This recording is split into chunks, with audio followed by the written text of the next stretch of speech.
And I guess when you're out there driving, you're so like in the zone and you're so focused, you're not really thinking about a lot of other stuff. So yeah, hopefully the driver's okay. But no, like you said, it definitely does make it interesting having a red flag. But luckily we were able to capitalize on it. And you've also mentioned then about feeling like you were faster. You certainly seemed to be catching at the end, and it felt a bit of a shame that you didn't have maybe 2 or 3 more laps. Did that feel the same from your point of view? Yeah, I mean it would have been nice to have a few more laps, but at the same time, I don't think we would have been able to pass just because it's so tough. Unless you're like 5-6 tenths clear of the car in front of you, you just can't do anything with the dirty air. And just there's not a lot of passing opportunities here.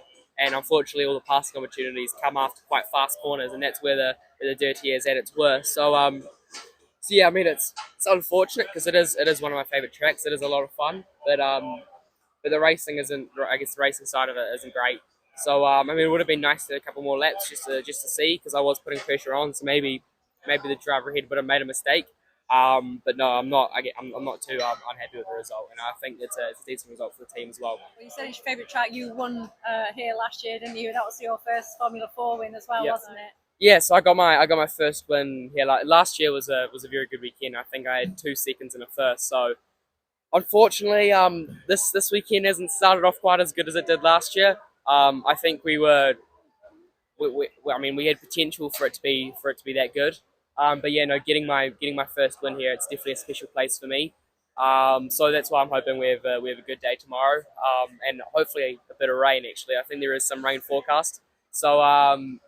I think we'll throw a spanner in the works, and especially because we're starting a bit further back than what we'd like to. I think it'll help us for racing, and which it should mean we can make up some positions. But also, I've never actually driven in the rain here, so I'm not sure what it's like.